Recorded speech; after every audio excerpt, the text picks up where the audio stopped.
Is the fuel on? I don't know. How do I tell? Down by your leg. I don't fucking know. By your knee. I can't see shit out of this one. Oh, Yeah. I don't know. Is that on? Oh, Christ. What is this shit, Jesse? I hate these fucking pieces of shit. Hey.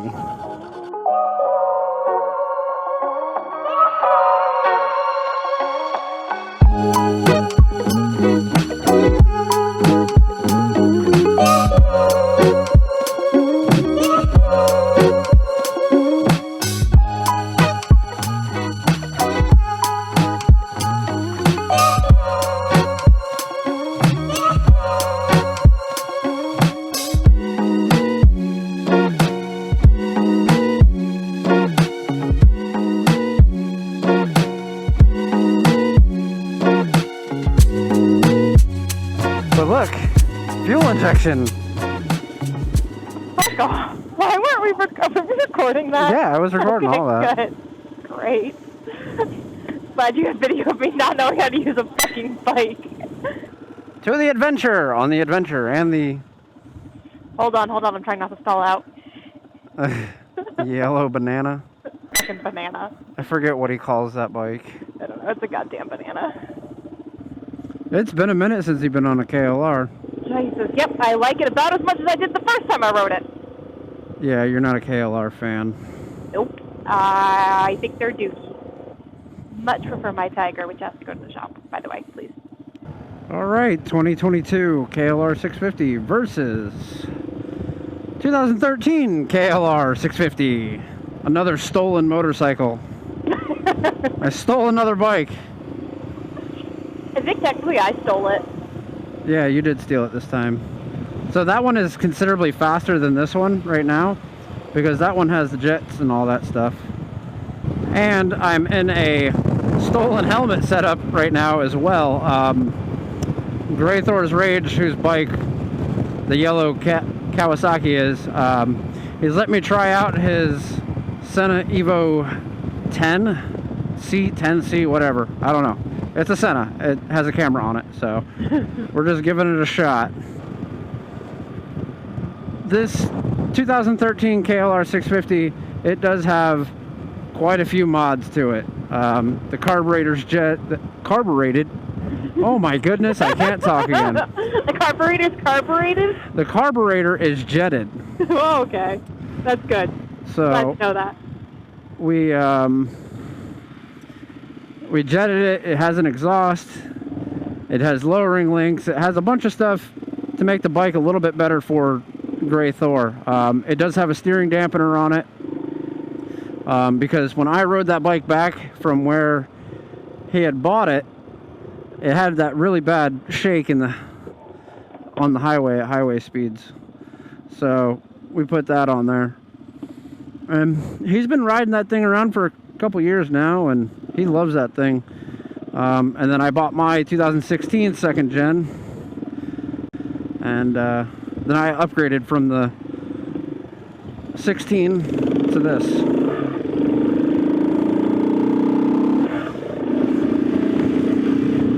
I'm not going anywhere!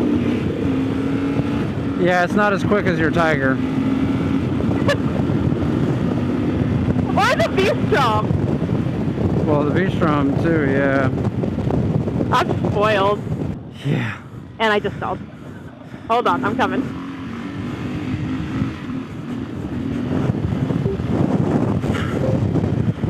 Oh, I lost you. And her Senna died.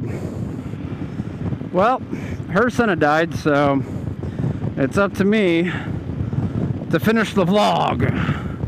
So, benefits of having the 3rd gen KLR650. Fuel injection. It's not a bitch to start, unless if it's in cold weather, then you have the cold starting issue, but that's a whole nother topic. It has their ups and downs. Now, if you want a budget bike, you can kind of go either way, but depending on what you want to do. Now, if you want to customize the bike and to suit your needs and you want the best budget-friendly bike, then get the 2nd gen. You know, you'll have to do stuff such as the jet kit. You know, if you want to do mods and stuff. Both bikes, you'll be fine getting and not upgrading at all. You don't have to do the doohickey. I mean, the reason why I do it is because that tensioner spring, I have seen for a fact, fail. Myself, with my own 2 eyes. I have seen it. So, I just rather err on the side of caution, change it. But, that's with any generation you have. But that's besides the point. If you want budget friendly and you want to upgrade to the max and all that stuff with for as little money as possible, second gen all day long. You can't go wrong with that bike. Now, if you want to spend a little bit more money and you'll have the fuel injection, you can get ABS. There's a whole bunch of little things that make the third gen just a little bit better. I think what I'm going to do is I'll ride this one and tell you the benefits of it, and then I'll hop on that one and tell you the benefits of that one. So, digital gauge. We have a fuel gauge now. To me, it doesn't have a tachometer. We lost the tach, but we gained a fuel gauge. For me, the fuel gauge is the biggest thing of all to be able to change, because when I had my second gen, I constantly was running out of fuel in that thing. Even when I flipped it to reserve, I'm like, hey, I need to get gas. But my house is on the way, so I'll just stop at home first, and then I run out of gas on my way to the gas station. I think for the third gen, having the fuel gauge, having the tach on, not having a tach, you know, switching those two out, perfectly fine with that. We don't have a temperature gauge anymore either, but there is a temp light. If the temperature skyrockets, it's going to throw a light, so that way you know, hey, I'm running a little hot, you might want to check something. You know, to me, those aren't deal breakers for the bike, you know. You know, do we wish we had a tachometer and a better display? Yes, but at the end of the day, it really is still a budget bike, which I am completely happy with. What else? I mean, oh, we got the USB ports on the upgraded models. We got the fog lights. All that stuff doesn't come with the second gen, but the second gen styling looks pretty good. I think the styling though of third gen is just a little bit better. It's definitely got some really good looking style to it. Let me hop off of the third gen and hop on the second. So here we go. 2013 KLR650. Yeah.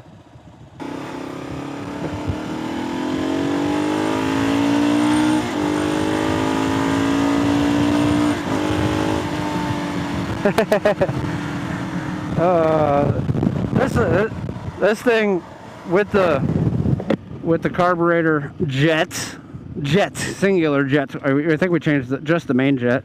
The pilot jet still should be the same. The exhaust, this thing is a lot quicker than the third gen. They're both gonna handle about the same. I mean, now let me rephrase that a little bit. The third gen, I know for a fact, doesn't have that head shake that the second gens experience every once in a while, especially with like a headwind or something like that. You'll get that real bad head shake, but you don't have that with this steering dampener on the second gen. So you have to kind of upgrade that a little bit. If I mean, you don't have to, but it is one thing to make it a little bit nicer, especially for highway cruising. You know, we put fog lights on this one. We've done a lot. Taller windscreen, mirrors, handguards, grips. We've changed the handlebars. It has crash bars. We've done the foot pegs. I mean, anything you could do to a KLR, this pretty much has it done to it. Oh, and it does have lowering links as well. And then I put on these little LED lights because for some reason, when you're cruising down the road, I don't know, but my other helmet, it would block the turn signal light, so you couldn't see if your turn signal was on. So I would be on a stretch of highway that was just long as heck. I would be on a stretch of highway that's super long, and I'm talking 20-something miles of a straight line. I look down and the blinker's still on. Again, another tiny little upgrades. Things that you can do. Do the same little loop we just did. So yeah, definitely a lot quicker. Can the 3rd gen be as quick as this thing? I think so. With the right tuning on the 3rd gen, it should be right on par with this thing. I mean, it's the same engine. Why not? Just get the fuel mapping right. Makes sense, right? But we'll see. I do have the dyno jet for that. I just haven't put it on yet because I want to put it on a actual dyno to test the speed, horsepower, torque, all that stuff before and after. That's such a good looking bike though. To me, I feel like the 3rd gen looks just a little bit better. If you're looking for a bike, I mean, is the 3rd gen worth it? To me, yes. And the reason being is, number one, style. I love the looks of the 3rd gen KLR versus the 2nd. The big plus for me is fuel injection. Again, I've already went over all this on why it's, for me personally, it's better. But do you have to go out right away and get the 3rd gen KLR because you have an old 2nd gen and you must upgrade to a better bike? No, it's not a better bike, in my personal opinion. It's on par. It has its little advantages over the 2nd gen. Just slight little advantages, nothing crazy, you know? Not like 50 more horsepower and it's this amazing thing. No, it's a budget-friendly bike that they came out with in 2022 that I thoroughly enjoy, and I love the looks of it. I love the fuel injection. I got the model without the ABS because I don't need ABS personally when I go off trails. Now, I know it's the ABS on the KLR 3rd gen does shut off below 5 miles an hour, but the thing is there's a lot of times I'm doing well over 5 miles an hour when I go off-road, you know? I'm not doing just slight, you know, small technical trails. I'm doing big things such as, you know, single track and all that stuff. Like, I am flying. I have done 60 to 70 miles an hour on the 3rd gen KLR through the dirt.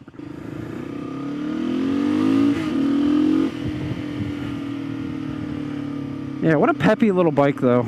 I miss my 2nd gen just because I did so much with that bike. Like, I put 10,000 miles on that bike within a year, about, maybe even more. And I beat the heck out of that thing, and it took it. Never really left me stranded. Never broke down. I mean, I've had issues on the road with it, but I was able to fix it on the road. Except for the time I got water in the tank. That's a whole nother story. This is going to be a lot for me to edit. So please, if you see this video, give it a big old thumbs up. If you made it this far into the video. If you're new to the channel, if you've watched a couple of my videos and you haven't subscribed, why not just click that old subscribe button for me. Follow along on these adventures that I have. We'll be camping. We'll be doing more moto vlogs. We'll be doing more dual vlogs and trips and other motorcycles and builds and stuff like that. So definitely, I don't want to make this too long of a video. I just wanted to get my point across on the 3rd gen versus 2nd gen KLR650 and why I feel like it's not really that important to run out and go get it, unless if you just love the style of it and love the looks of it. It is a tall bike, so keep that in mind. We do have lowering links. Heave! She's on her tippy toes trying to push it backwards. All right.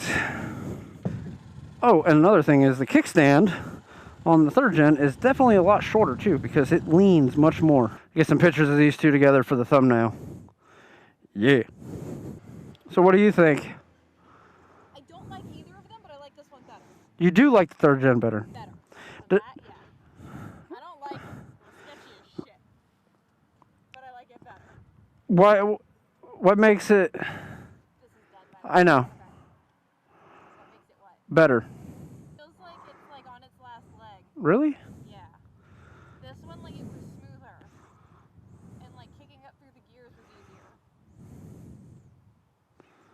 easier. Love fuel injection. Just starts right up. Now, one thing to mention from going from the third gen, or going from the second gen to the third gen, I can say this for a fact, that the third gen feels a lot smoother as far as vibration. The vibrations are not that bad.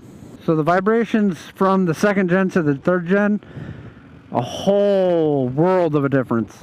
Is where vibration on this thing is minimal. You can still feel a little bit in your knees when you're on the tank, but other than that, you have very minimal vibrations on your hands.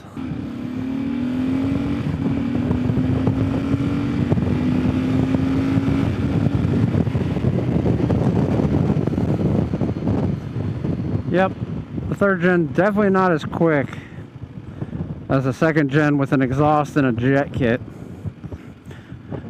Do I regret switching? Not at all. I am still in love with the third gen. That's another thing. I'm getting to know this bike more and more. And the more and more I ride it, the better I get with it. Alright guys, well that's going to go ahead and conclude today's video. So, thanks for watching. I really appreciate it. This journey has been fun, so I'm Full Throttle Junkie. I'm Full Throttle Junkie, and I hope you have a wonderful day. Woo!